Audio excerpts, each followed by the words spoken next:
Good evening and welcome to the May installment of the 2025 Phosphorescence Contemporary Poetry Series, produced by the Emily Dickinson Museum.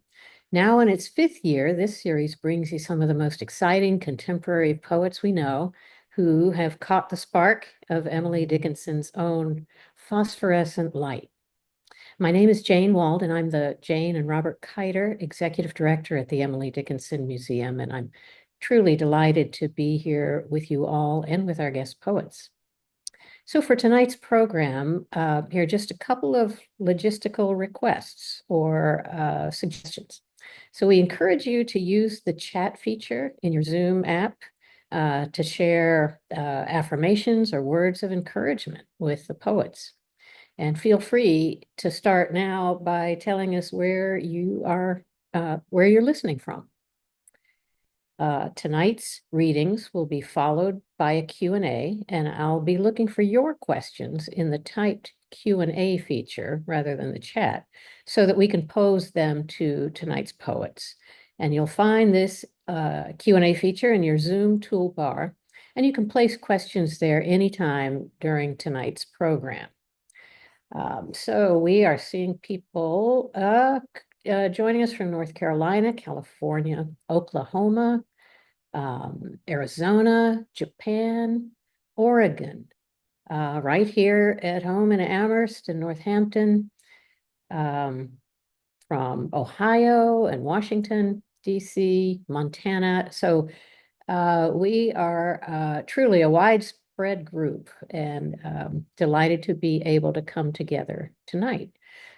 This program takes place on the anniversary of Emily Dickinson's death in 1886. And in commemoration and as partial introduction for tonight's program, I'd like to share just a bit of Susan Dickinson's estimation of her sister-in-law and dearest friend from an obituary that she wrote after Emily's death.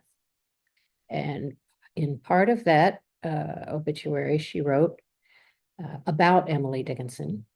As she passed on in life, her sensitive nature shrank from much personal contact with the world, and more turned to her own large wealth of individual resources for companionship, sitting thenceforth, as someone said of her, in the light of her own fire. A Damascus blade gleaming and glaring in the sun was her wit. Her swift poetic rapture was like the long, glistening note of a bird one hears in the June woods at high noon, but can never see. Like a magician, she caught the shadowy apparitions of her brain and tossed them in startling picturesqueness to her friends.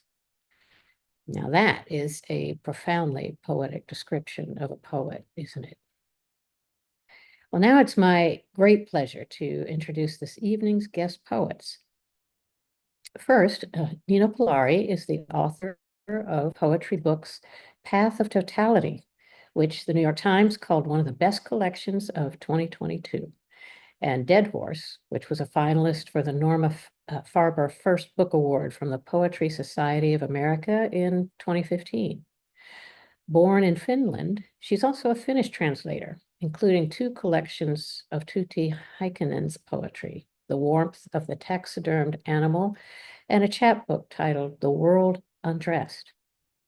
Niina has also written and co-written several other chapbooks, including Total Mood Killer, which was named one of Volume 1 Brooklyn's favorite poetry books of 2017. She lives in Western North Carolina with her family, and there she's currently finishing a poetry project on the parallel topics of parenting and the climate crisis, as well as editing for a new publication called Zona Motel.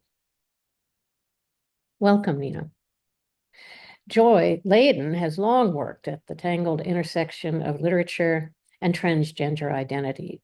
She's published 11 books of poetry, including her newest, a poetry collection, Family, and a collection of essays, One Set of Nature, on the transformation of gender. Also, Shekinah Speaks, the National Jewish Book Award winner, The Book of Anna, and Lambda Literary Award finalist, Transmigration, and impersonation. She is also the author of a critical study, Soldering the Abyss, Emily Dickinson and Modern American Poetry. Through the Door of Life is a memoir of gender transition, which was a National Jewish Book Award finalist, and The Soul of the Stranger, a work of creative nonfiction that was a Lambda Literary and Triangle Award finalist. Joy's work has been recognized with a National Endowment for the Arts Fellowship, a Fulbright Scholarship, and an American Council of Learned Societies Research Fellowship, among other honors. Joy, welcome. And also with us this evening is Joan Larkin, whose most recent book of poems is Old Stranger. She's the author of 5 previous collections of poetry, including Blue Hanneman, My Body, New and Selected Poems, which received the Audre Lorde Award from the Publishing Triangle, Lambda Literary Award winner Cold River, and Housework. And with Jaime Manrique, Larkin translated Sor Juana's Love Poems, which is a bilingual edition of Sor Juana Inés de la Cruz's poetry. Joan's prose works include If You Want What We Have, Sponsorship Meditations, and Glad Day, Daily Meditations for Gay, Lesbian, Bisexual, and Transgender People. Her plays include The AIDS Passion, The Living, and Wiretap. Larkin co-founded Out and Out Books during the 1970s feminist literary explosion and has co-edited 4 anthologies, including Gay and Lesbian Poetry in Our Time. As a lifelong teacher, she has served on the faculties of Brooklyn College, Sarah Lawrence College, and Smith College, among others. And Joan has been awarded fellowships from the National Endowment for the Arts, the New York Foundation for the Arts, the Academy of American Poets, and the Massachusetts Cultural Council. She received the 2011 Shelley Memorial Award from the Poetry Society of America. So welcome also, Joan. So we're very pleased that all 3 of you are here with us this evening. And I will invite Niina Pollari to begin. Each of our guests will read in turn before we all return together for some conversation and for your questions. So please keep in mind to keep those questions coming in the Q&A. So thank you, Niina, for beginning. Thank you. Thank you so much, Jane, for the introduction, and to Joy for the invitation to read, and to Joy and Joan both for sharing virtual space with me. It's truly an honor. I'm going to start with just a short selection from Path of Totality, which is, oh, sorry, my blur is blocking this, which is my most recent complete book of poems. And I wrote this book when I was going through acute grief. And at that time, I was reading quite a lot about death and about the sort of larger questions. And in my reading, I was not looking for solutions. I was not looking for writing about death that gave me a prescription to solve my grief, or a solution to what I was feeling. And I did turn to the work of Emily Dickinson during that exploration. And what I appreciate about Dickinson is that her work is not afraid of those spaces of unknowing. So it is also really an honor to be here under the umbrella of the Emily Dickinson Museum. So thank you. Okay.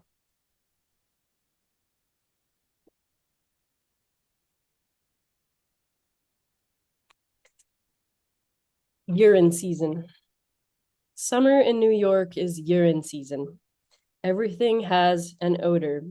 The hot rain comes and hoses down the sidewalk, but the smell remains, floating there as warmth on live skin.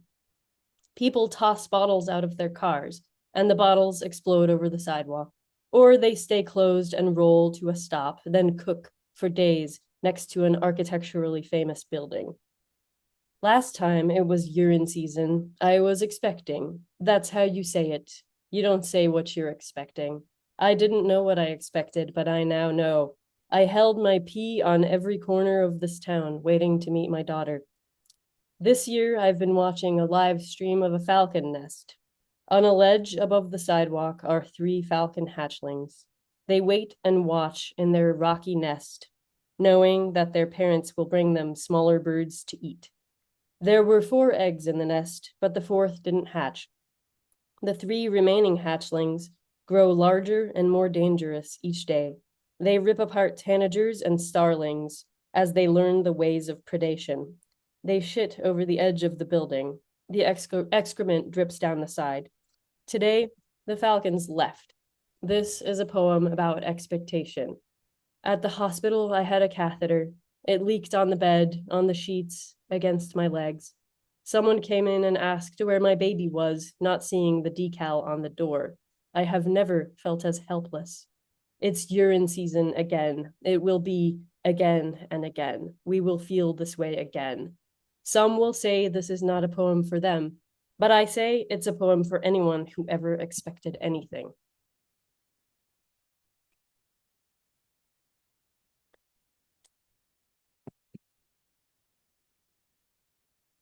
Okay. Ursa Minor. Loneliness is an unlimited resource. Dip into it. Keep dipping. In another universe, I'm happy. In this one, I shut my eyes against the coming day and feel my happiness peeled from me. My eyes cover over with a film. I start to think a single thought, but before I can finish, it catches flame like silver grass on the gray hillside. Underneath the flame, hundreds of millipedes curl and desiccate. They turn fetal. They boil away.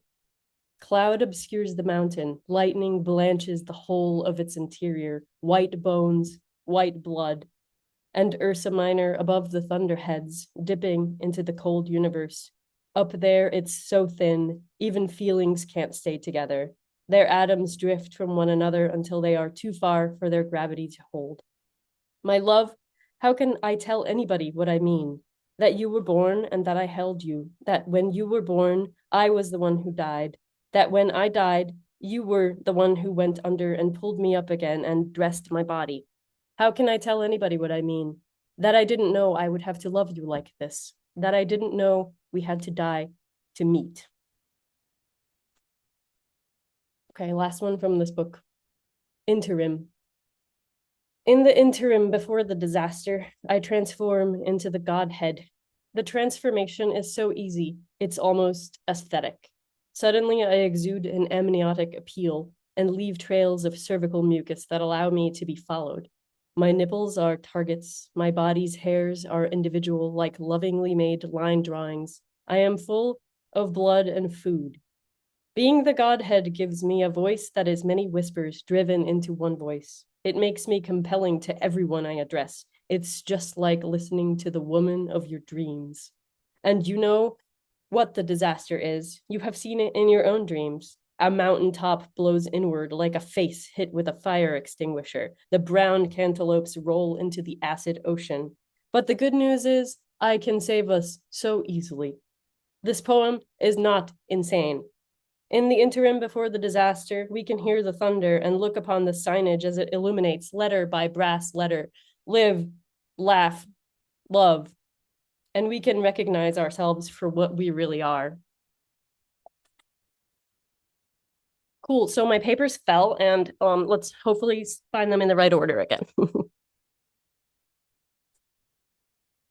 Shouldn't be so dramatic when I'm reading. Throwing my goods all over this porch. So these are from the manuscript that Jane mentioned in the intro. I'm parenting here in Western North Carolina. We recently had a cataclysmic event of our own with a lot of flooding, and these were written sort of before that, but it's all related, right? It's all about systems and ecosystems, right? So, okay. Animals. Every poetry book should have a poem called Animals in it, in tribute to the role we play. My first one didn't, and in retrospect, I think that is why it was very flawed. But now I've identified the problem and I can correct it going forward. There is a bodily responsibility in language. I own nothing, but I can describe everything. I have teeth, both flat and sharp. whilst having fingers and toes that grip. I can feel my tail wag in the sunshine as I type. My four stomachs send their gut feelings up to what people think is the dignified part of me. Risk number one. This doesn't matter at all, but it's sort of 14 lines. So that's, that's the formal constraint I'm capable of giving myself. Yes, I can tolerate risk. I've put myself in bright risk all across my time in a body, sun shining at it from all directions. 2 lines in, and I'm calling attention to the riskiest thing I own. Can't stop calling attention to it. The body wet around its points of entry as it walks everywhere, walks the store mask wire pinched around the nose, breathing its own recycled breath. Back in the 2010s, the body walked alone down a deserted street and was followed by a car, slowing, window opening, someone, a cop, leaning out to ask if it should be walking here. In college, the body fingered pills and fell asleep on a mattress in a house full of strangers. I could lose myself in the rows of nostalgia for the risks I took. I was fortunate, held myself loosely, and still lucked out. Still woke up covered in petals, learned 0 lessons, my tolerance so high for something I couldn't even see, much less identify.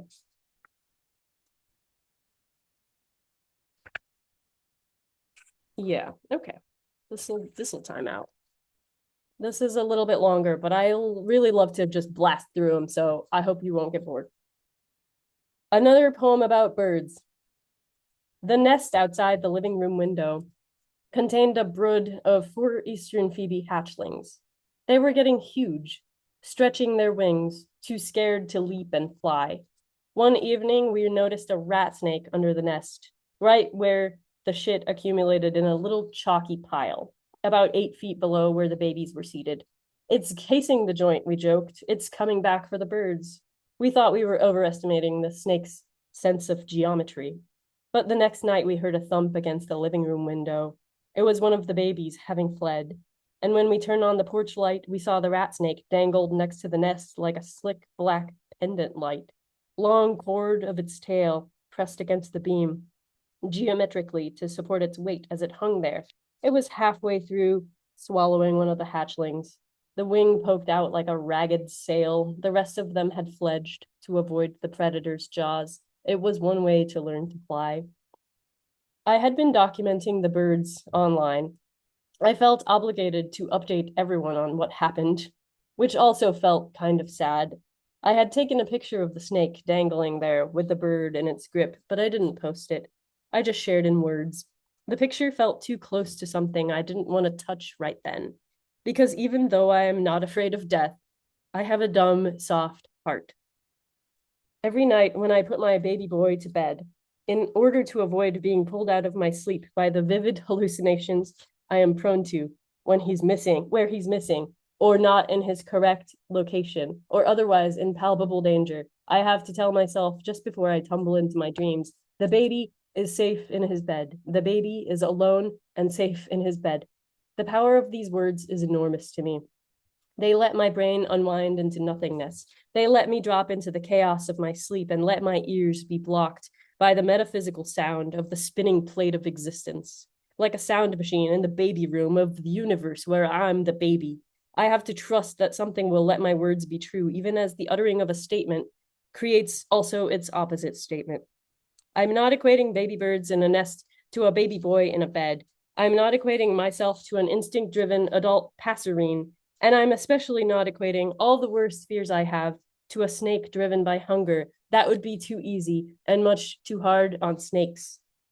Neither rat snake nor eastern phoebe is endangered at this time. Neither is facing habitat loss. But as the climate shifts to warmer, the birds will get the urge to nest earlier in the season, and the snakes will shift their energies to nocturnal foraging to avoid the uninterrupted sun on their scales. And overwarming and the need to move to shade, they will begin to hunt more often at nighttime and at the crepuscular hour, surprising adult birds as they sit the nest. It's not one influencing the other. It's that you adjust a setting and the equilibrium of the whole system changes. Perhaps in this case, it will mean additional snakes and fewer birds who want to use this particular nest. I've spent so little time thinking about the settings and the systems, my own systems, a little shortage here or there, a little change to what I eat. I'm not in the business of strangling birds, but sometimes I can't find my fake meatballs to buy, or my husband can't find his bran flakes. And so what? There's such a variety at the shop that we don't care. But what careened on earth to make it so? Who lost a job and whose crop withered and whose water supply was diverted by corporate interests? I feed my baby avocado for his first food, even though it's imported and out of season besides. Eastern phoebes mate for life, often reusing the same nest. The same pair will return here to the side of the snake scenario. Maybe the snake will return here as well to the side of its own convenient meal. And I, as the audience, may also return, dread in my eyes. Oh, I have such sympathy for babies. I find myself sad for them, the one that got eaten, and also the ones that sought cover in the heavy foliage of night. But the snake was also just looking out for itself, and the little birds had to fledge sometime. Why not then? Said the snake. Why not then? That's it for me. Thank you, and I will pass the mic to Joy. Again, so appreciative of this space.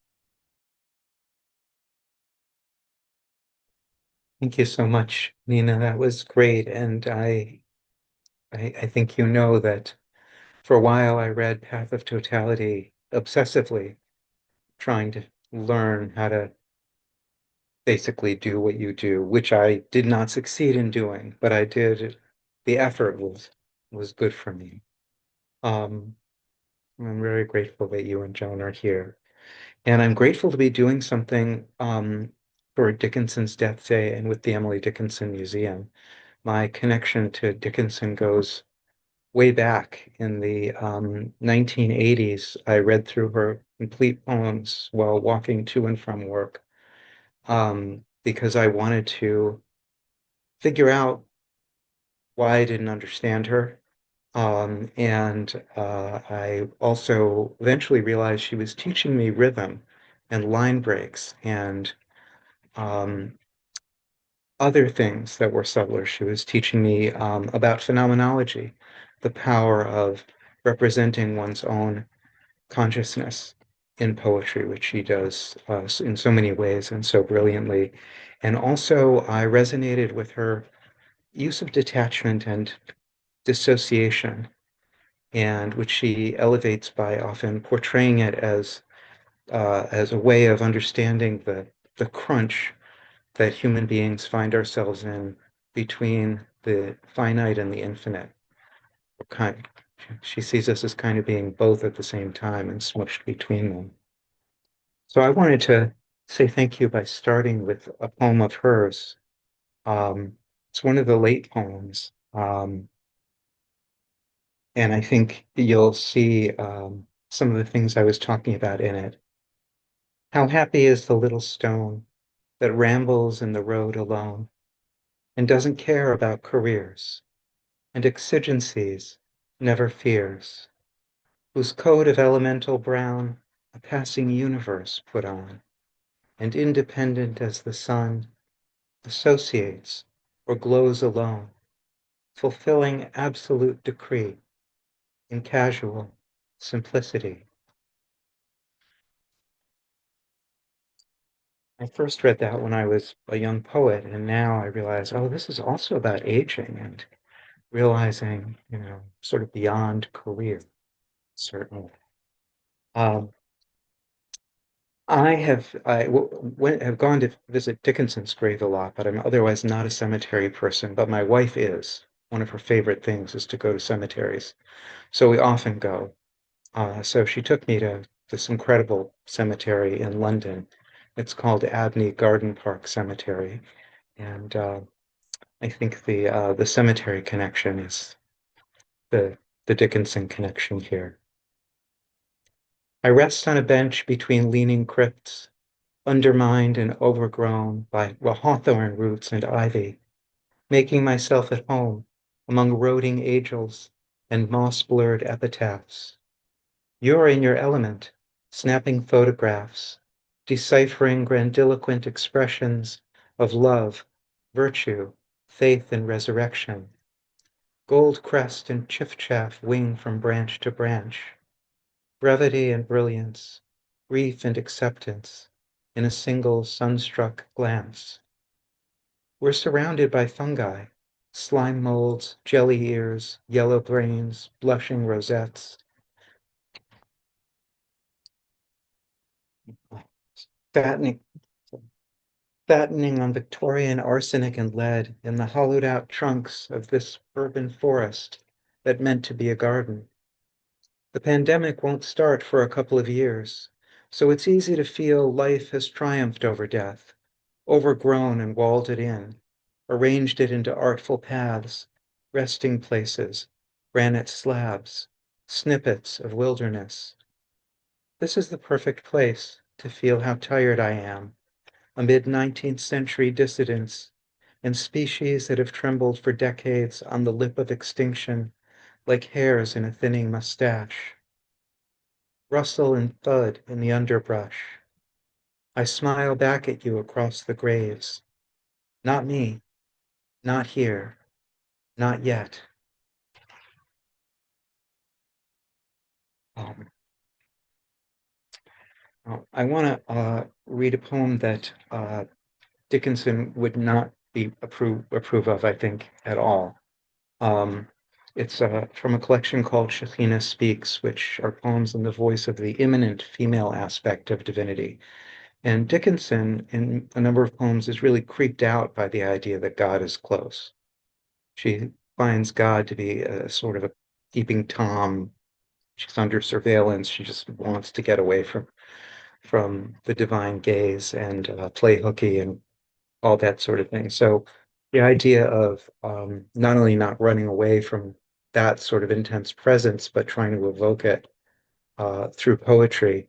And the Shekhinah is really like, there's nowhere you can hide from her because she is in you, watching all of your thoughts and feelings. Dickinson would go crazy. This is a poem called Likeness, and the you is uh, spoken to each of us. It means each of us. Like me, you're hidden in skin and time, pinned like me to a world you endure, holy and ordinary, full of blood and suffering, rejected, forgotten, shoved to one side, mouthed and named in the language of shame, instead of your mother tongue, my tongue, the language of revelation. Like me, you can't escape the world that's inside you, waiting to be healed, to be forgiven, waiting for you to be less like a victim, less like a crime, less like a body grabbed at dusk, less like saying nothing, and more like the face you think I'm hiding, more like woods and wings and water, more like conceiving and giving birth, more like overflowing. And I wanted to finish with I'm at a low ebb with my regard for my own work at the moment, as I've told Niina, but um, she encouraged me to read a couple of new poems anyway. So I was selecting poems that felt to me in sympathy with Dickinson, or at least you can see what I was trying to learn from her. This is called Soliloquy with Snowflake. Brief, feathery complication spiraling toward extinction. Am I talking about you or me? We're both products of forces beyond our comprehension, sculpting planets out of dust, suns from clouds of gas, suspending us for a moment between embodiment and evaporation, and lowering us slowly down to speckle Earth with heaven. And this will be the last one. It is called Hair, and it's a series of haiku. Sunlight refracted by a single hair. Endings everywhere. Whispers of hair halo the barber's chair. Time is drawing me out of this body, hair by hair. If I kneel at this window long enough, wind will stir my hair. Thank you. And It is with great pleasure that I pass it over to Joan Larkin.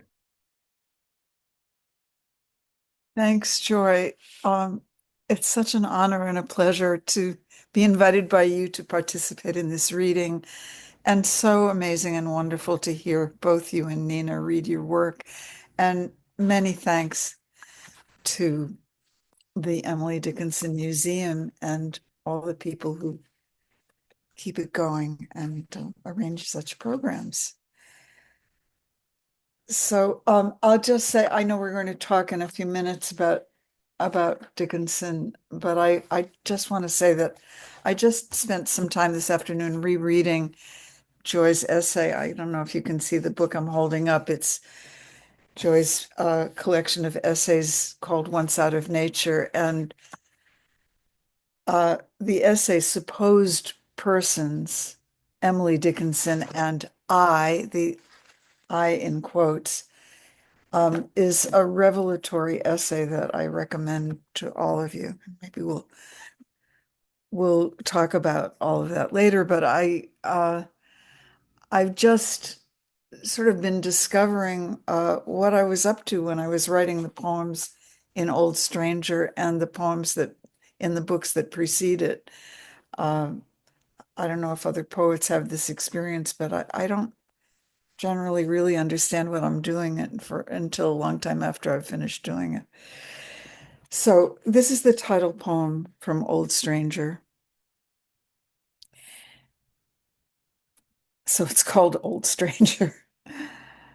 When my lost carbon steel knife turned up as if it had never left the drawer, dark haft, trio of nickel silver rivets like moons of Pluto, thin blade stained as before, I breathed, spoke to the empty room, reached for the old stranger, touched its whetted edge.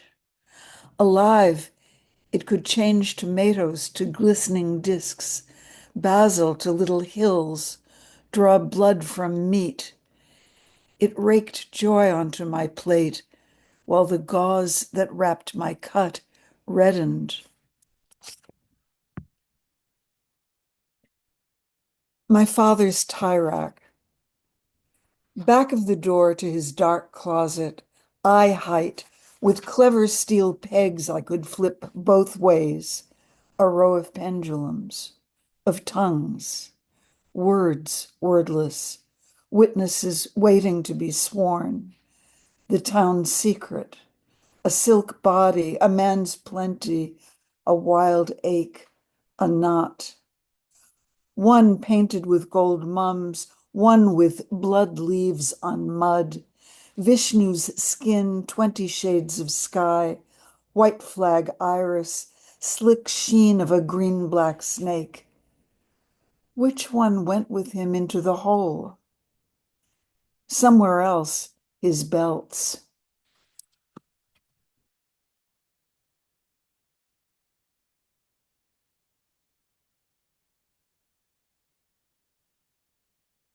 Girls' department. I stared at my shameful flesh in the three-way mirror. Mother, my guide, my witness, pinched me between her fingers, thinking aloud, could she work with the skimpy seam allowance, get it to fit? My model thin cousin Nancy sent me a box of hand-me-downs, soft wool skirts, an orchid sweater set, a size too small. Another girl's raiment. My sister meant well, Mother instructed, then took me to Brigham's for a treat. Hot fudge, melted breast-like pyramids of peppermint stick ice cream, and I crunched the small, clear candies. I sang in a talent contest once, Indian love call, in a green tulle gown Mother grabbed from a bin. She had an eye for a bargain. She took up the hymn.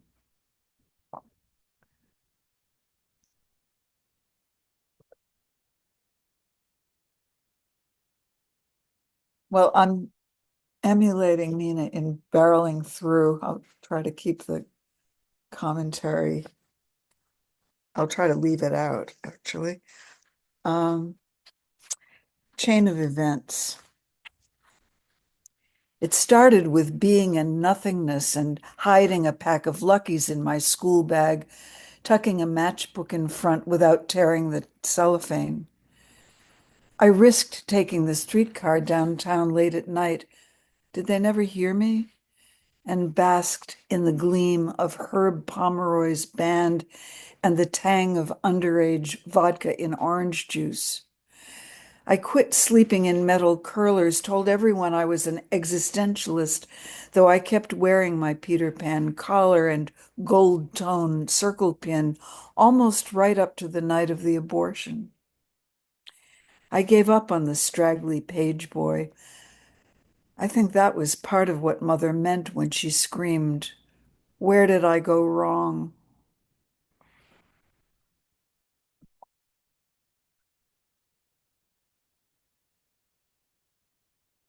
These are, like Niina, I often give myself the 14-line rule. So these are not quite sonnets, but, well, this one actually isn't 14 lines, I suddenly realize. All at once, I bent double, sounds came out of me. No way to stop the dark flood soaking into the passenger seat. More blood than a period, and too late. My wax white bridal dress, your friend's cello in the echoey chapel already behind us, parents receding like the road in our rearview mirror. My wet skirt stuck to the seat. That breathtaking fist of pain, when the thickened wall I couldn't see shed its unbreathing ball of cells as if it had made a decision. Something I shrank from in my somnambulist life, unless we count the times I've cut and run.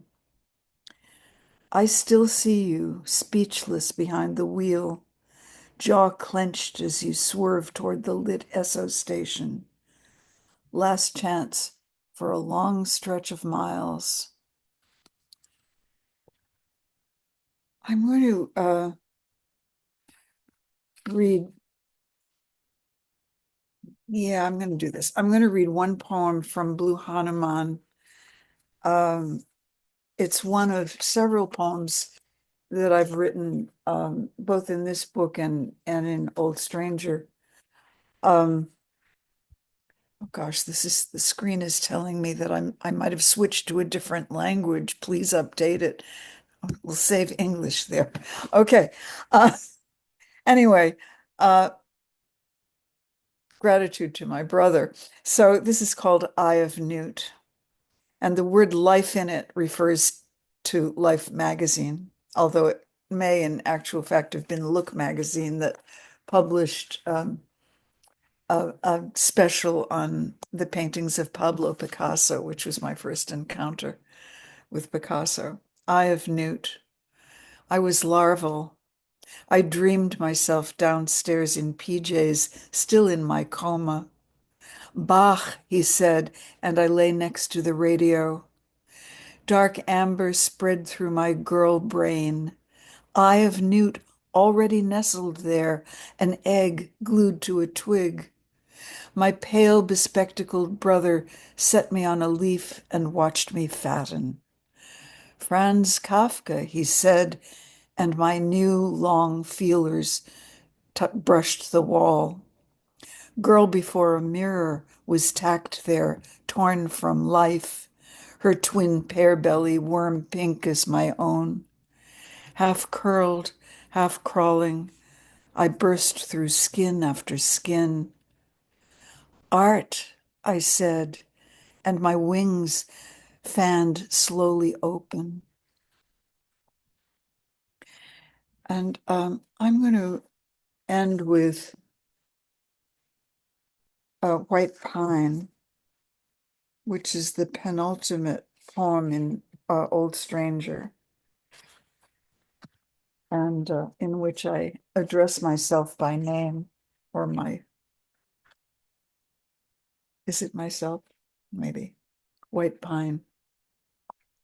Walking to the studio, cane printing the dirt, I see you rising from a thicket, ragged ferns at your foot, deep grooves in your bark, around you, a cloud of needles. High on your trunk, two moons like scars of sheared off breasts, where the chainsaw whined and sap oozed from the wound. Below them, a dark, articulate slit, dead and living in one body.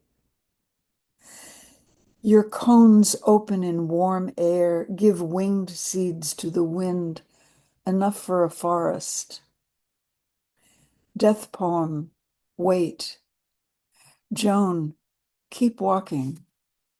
Thank you.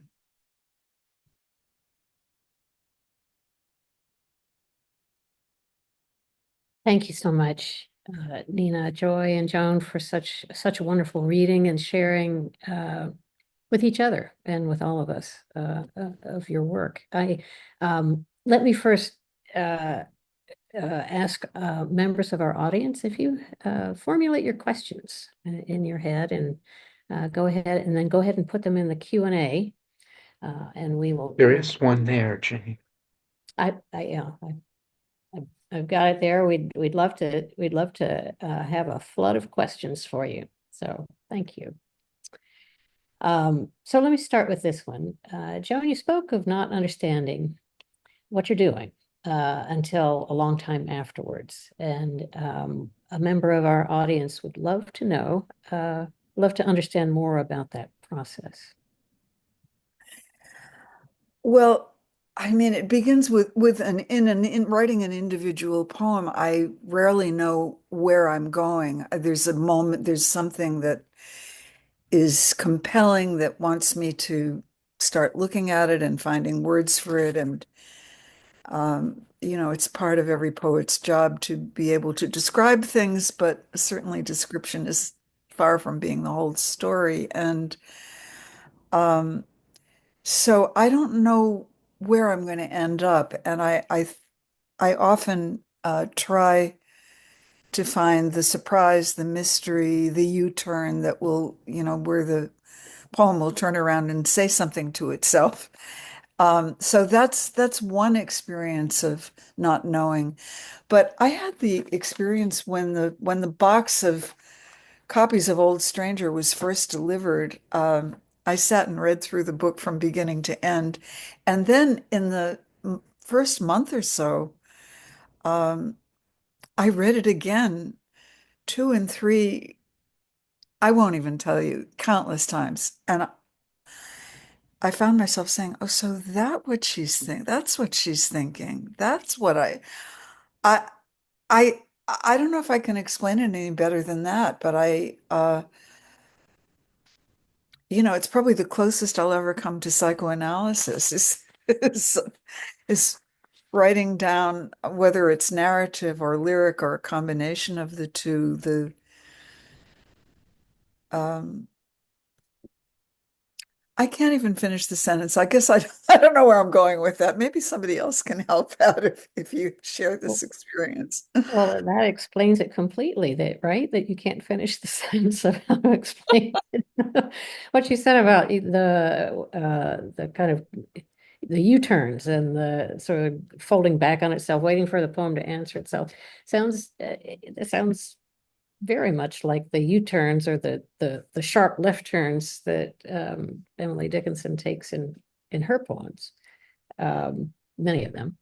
But I wonder, Joy and Niina, do your poems explain themselves to you at some point, or do you, are you pretty sure what you're putting into verse? I'm definitely not sure. I feel as if the person writing the poems is not very smart, and then the poems have to tell me what the heck is going on. And that recognition scene happens often during the craft process, and that's how I know I'm like heading in the right direction. It might not explain itself entirely, but the inkling will be there. Oh, that is something that I didn't see coming. And that I try to follow that sensation. But I sit down to write and I'm like, wow, I have never written a poem before and I don't know how to begin. That's how I start. And Joy, you've been writing for a very long time and have many collections published. What is that process like for you? I've had different relations to it. Um, there are schools of writing that encourage you to be more conscious of what poems are saying. I remember W.H. Auden charmingly said that poets are always a mixture of Shakespeare's characters, Ariel and Prospero. So Ariel is just the magical spirit that you can't control and it goes wherever. And Prospero has to control everything. He's the magician who has to be in control of all the characters. And then he said, Wordsworth had so much Prospero in him that it almost, destroyed him as a poet. It's like, that's about as far as you can go with Prospero. But I do think when I read that, I felt like it helped explain the combination of, it's my job as a writer to go somewhere, whatever that means, right? I'm the one who's doing this, and also it's my job to not go somewhere, to let something happen through me that I don't understand. And for me, the revision process, like when I'm composing, the less I know, the better is usually the case.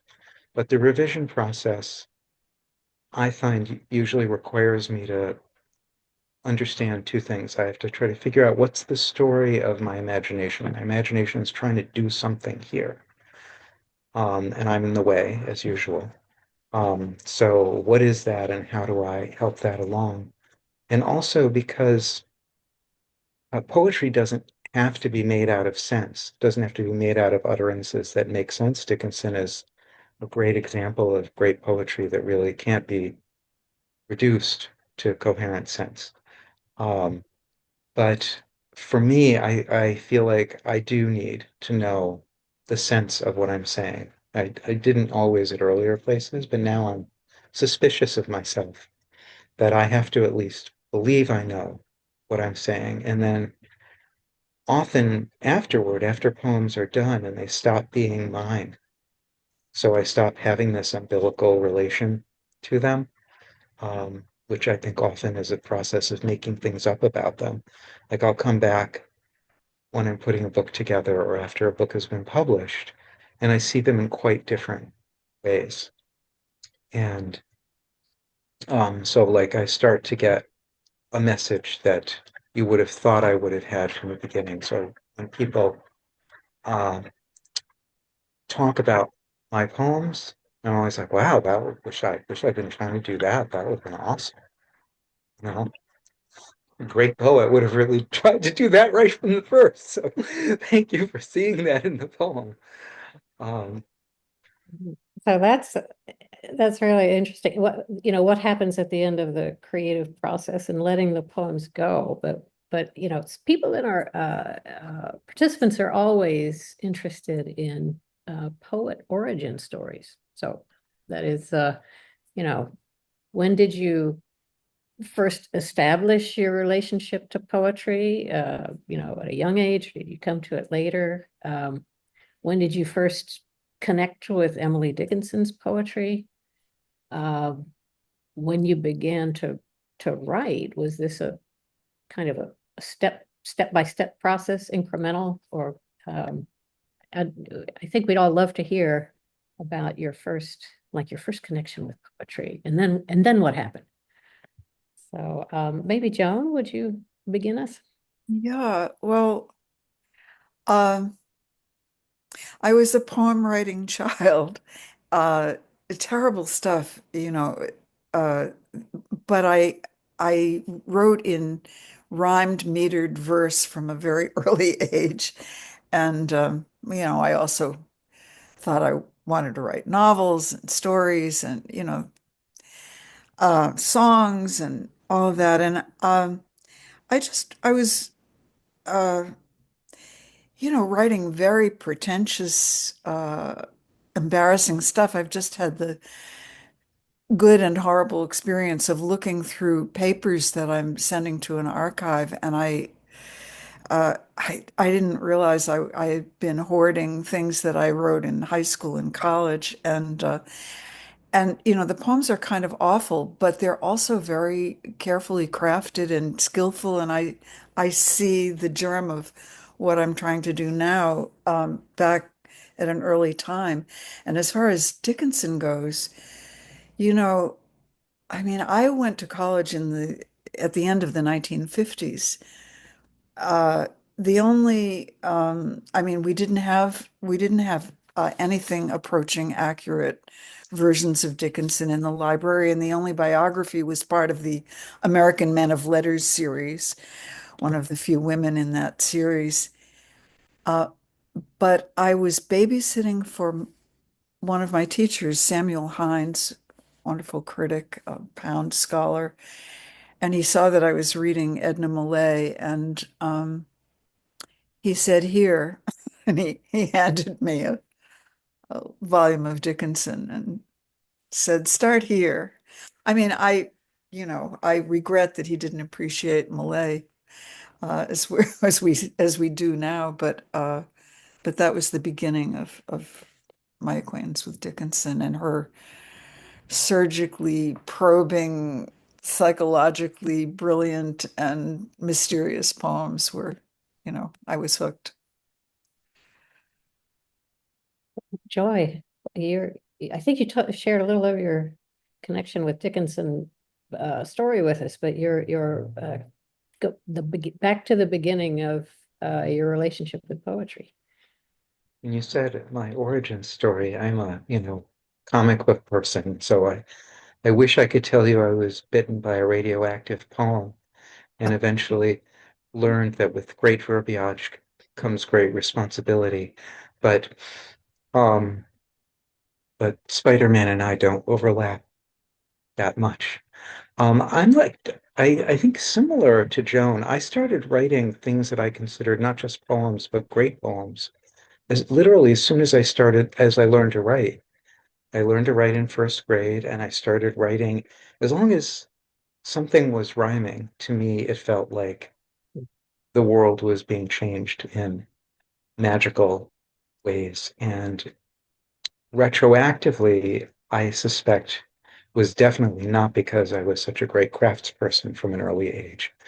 But I suspect it had to do with the rhyme's way of showing likeness despite outer unlikeness.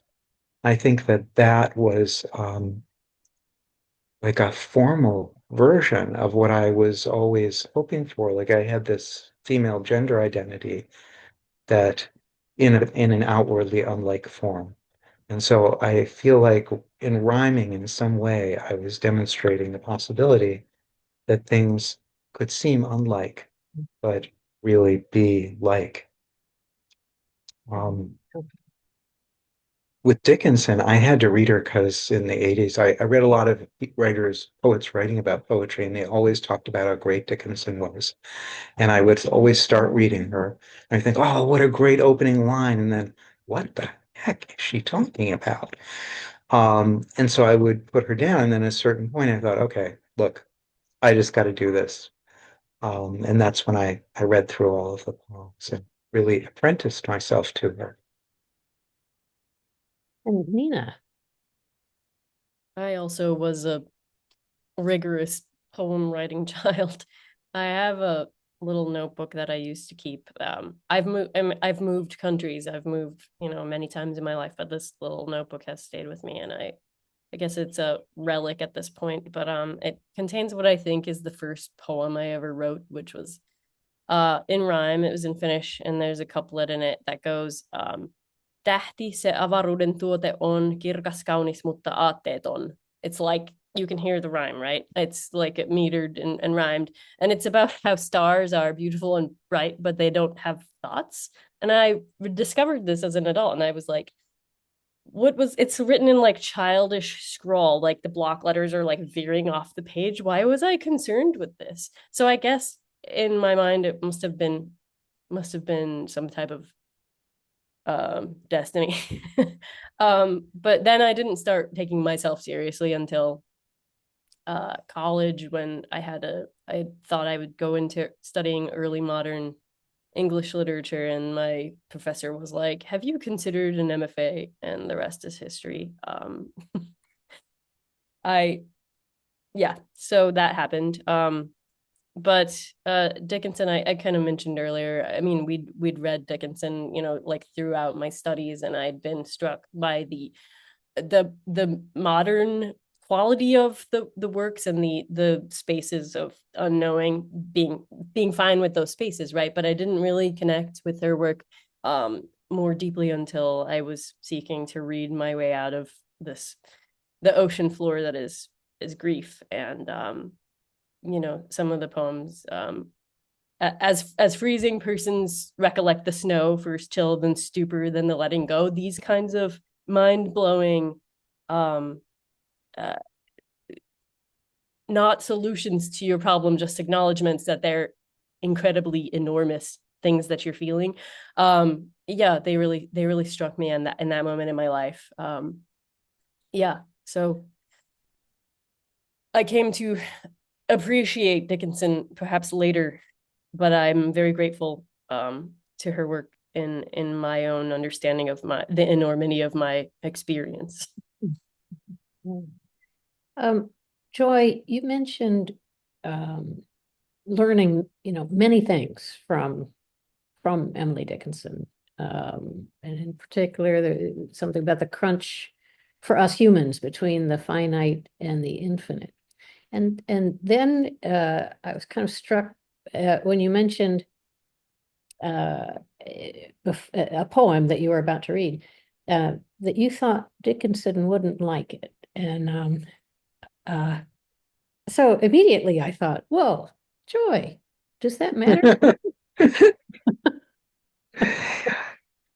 Well, it matters to me it matters to me to acknowledge, because I continue to think about Dickinson. And whenever I'm writing short lyrics and short lines, what she's taught me is all over there, like in Soliloquy with Snowflake. She wouldn't have done that poem exactly that way, but I learned how to write a poem like that from her. Her way of abstracting the world really was well tailored to the peculiar psychological problems and limitations I had, which made specifics very difficult for me. And they feel specific with her. Like, she showed me that abstractions can be just as palpable as precise descriptions, and they can be married together. But she had a thing with God, you know? She had um, and she also was really private. And I think that took, she kind of stood eye to eye with God in certain kinds of ways without um, committing herself to the believer kind of relationship. She had an eye-to-eye relationship with death. She had an eye relationship with God. She had an eye-to-eye relationship with eternity. I think for her, consciousness meant that human beings could go toe-to-toe with any aspect of existence because we could think it. We could conceive it. We could talk about it. And when she was eye-to-eye with God, often she did not like what she saw. And she didn't like that she was being looked at. Yeah, I always mangle this quote she put in a letter to Otis Lord, which kind of amounts to doubt keeps the believing nimble,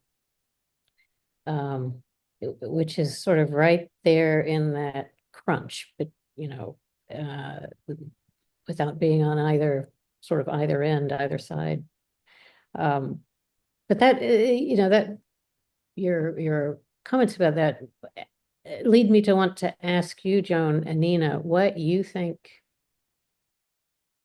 What characteristic do you think you've inherited any characteristic in your writing from Emily Dickinson, whether it be sort of economy of language or themes or what, anything like that?